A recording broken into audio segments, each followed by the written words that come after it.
essa caminhada que está sendo, portanto, articulada hoje na Paulista, Renata Abreu. Eu gostaria que você trouxesse para a gente não apenas os detalhes sobre a manifestação, mas os impactos políticos que a gente pode ter envolvendo evolução em leis que possam combater, de fato, a violência contra as mulheres.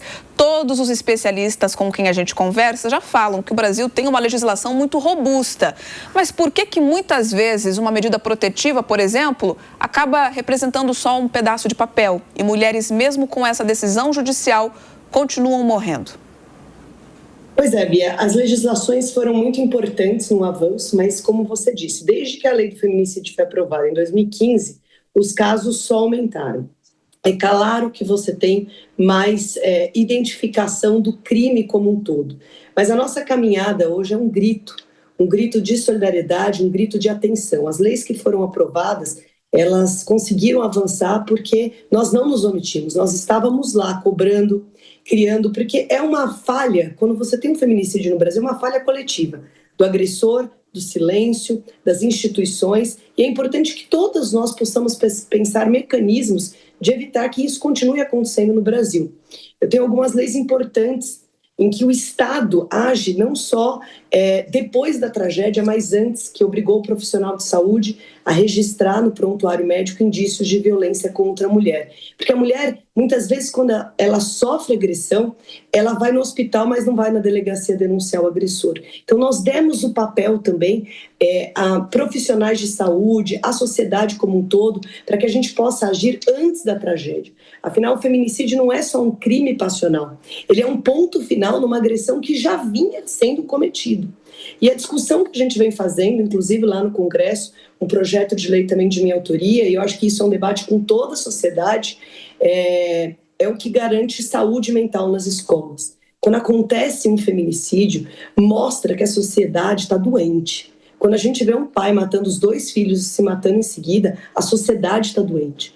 A gente precisa começar a olhar para as nossas crianças. Isso é um sentimento de frustração. Um homem que não sabe ouvir um não, que não sabe terminar um relacionamento, ele vai lá e simplesmente mata a mulher. A sociedade está doente, a gente precisa começar a cuidar dela. E é muito bom agora ter ao meu lado aí a Ana Carolina, que é a nossa vereadora, e a gente poder iniciar um grande movimento para chamar a atenção da sociedade. Todos nós precisamos agir, não só a política, mas a sociedade dentro de casa, nas escolas, nos hospitais. É um grito, uma mulher não pode viver com medo de simplesmente ter coragem para continuar a viver. Isso precisa ir muito além. Esse é o objetivo da nossa caminhada, chamar atenção que isso não pode acontecer. É o maior número nos últimos 10 anos de feminicídio no Brasil. Nós nunca tivemos tantos casos de feminicídio e isso precisa, sim, ter uma discussão mais séria com toda a sociedade. Vereadora, bom dia. Até, como disse, né, a deputada, é preciso ter um ambiente que acolha a vítima depois de uma agressão, de uma tentativa de estupro, ou seja, infelizmente também o feminicídio. Claro que nós temos aí toda essa situação. Hoje existe essa estrutura em São Paulo para que possa encorajar a pessoa a procurar a polícia. Ela falou da questão médica, foi muito importante mesmo para que isso possa ser levado à frente, mas existe também hoje uma estrutura melhor. Bom dia, senhora. Bom dia. Existe sim na nossa cidade, e aí, como a Renata falou, existem leis, existem várias formas de acontecer, mas é o agressor, aquele que tem o objetivo de matar. Você pode ter diversas formas, diversas proteções para uma mulher, que ele, com certeza, vai querer chegar no seu objetivo, que é matar a vítima. Porém, hoje, nós temos na cidade várias formas, nós temos medida protetiva, nós temos abrigos, nós temos aplicativo de segurança, existem várias formas de acolhimento para essa mulher, só que, infelizmente, muitas vezes são falhos.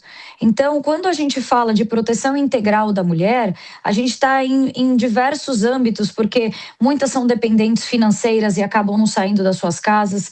Então, quando a gente chega numa denúncia, quando ela chega ou numa delegacia ou até de pedir uma medida protetiva que ela não pode voltar para sua casa, ela é dependente emocional, ela é dependente financeira e faz com que ela não saia. Então, o que a gente precisa, enquanto sociedade, também é falar sobre isso. É não julgar uma mulher que sofre, é não julgar uma mulher que muitas vezes ficou por uma dependência e dar acolhimento. Porque o acolhimento começa na sua rede de proteção próxima, seja a sua família, seja um amigo, e às vezes ela tem vergonha de se expor. Mas os órgãos estão aí, existem muitas formas, e eu sempre digo, não é porque a gente tem que ele não possa ser discutido, que ele não possa ser melhorado, afinal os números estão aí, como a Renata falou, os números aumentaram de forma avassaladora, e a gente precisa sentar e colocar esse debate em prática, porque eu acho que as leis também, quando a gente chega numa justiça, elas são interpretativas, e elas não podem ser interpretativas para uma mulher e não para outra, e a gente precisa, o que as mulheres buscam, o que essas famílias buscam, é efetividade em tudo que a gente tem hoje em forma de proteção a elas. Vereadora Ana Carolina Oliveira, me permita também fazer um contexto aqui, vereadora, sobre a sua relação de luta no combate à violência contra mulheres, por conta do histórico, para nossa audiência também memorar o fato que ocorreu envolvendo a sua filha, Isabela Nardoni, que foi assassinada, segundo as investigações, pelo próprio pai e pela madrasta. A Isabela, que tinha apenas 5 anos e que, inclusive, neste mês de março, o crime completa 18 anos. Um caso extremamente chocante e emblemático para o país. A gente fala em 18 anos e parece muito tempo, mas sabemos que para a família que vive essa dor é sempre como se tivesse sido ontem. E assim como aconteceu com Isabela, boa parte dos crimes envolvendo as mulheres, principalmente no que diz respeito ao feminicídio, trazem agressores de dentro do próprio núcleo familiar. Por isso acaba sendo muito mais velado a gente saber o que ocorre dentro das casas, dentro das 4 paredes e combater isso, não é mesmo, vereadora?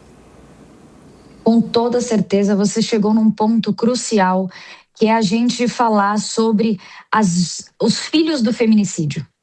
Os filhos do feminicídio, eles ficam aí. O contexto familiar, ele é extremamente importante. Só que quando a gente pega um contexto familiar onde a mãe se foi e o pai é o agressor, se ele vai ficar preso ou não vai ter mais contato com essas crianças, o que acontece? Eu posso falar sobre, com propriedade de causa. Ninguém fala sobre a vítima. Ninguém fala sobre quem fica. E as mães e as famílias que perderam a sua filha, enfim, e os filhos que ficaram. Como é que a gente trata sobre ele? São crianças que ficaram órfãs. A gente vê aí quantas crianças, elas foram para onde? Alguns não têm uma família estendida para poder ter um acolhimento. Então eu falo por mim que eu nunca recebi um apoio.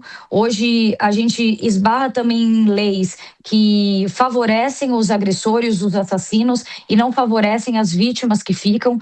Então hoje eu me encontro nesse lugar de ser exatamente a voz que pode estar aqui, que pode falar por tantas pessoas que não as têm. Então eu quero ser essa representante, eu quero poder falar por tantas crianças, por tantas mulheres que ficaram, porque as vítimas sobreviventes do feminicídio, elas nunca mais vão ser curadas 100%. Elas vivem com esse trauma, elas vivem com isso sondando a vida delas para sempre. Então, é muita cura, muito trabalho que também precisa ser falado sobre as vítimas que ficaram e sobre os filhos do feminicídio. Deputada Renata Abreu, a senhora é presidente de uma legenda importante, né? É raro também isso, né? E quando a gente discute leis, evidentemente, claro que haveria uma necessidade, uma proporcionalidade muito maior das mulheres no Congresso, na Câmara, no Senado. Por aí também passa essa discussão para a gente ter uma vida mais igualitária, né, deputada? Com certeza, Marcelo. Inclusive, a presença de mais mulheres na política é que permitiu grandes avanços na legislação. Porque só quem vive o problema consegue entender os porquês, ou consegue entender por que uma mulher que está sofrendo agressão em casa, como eu disse, ela vai no hospital e não vai na delegacia.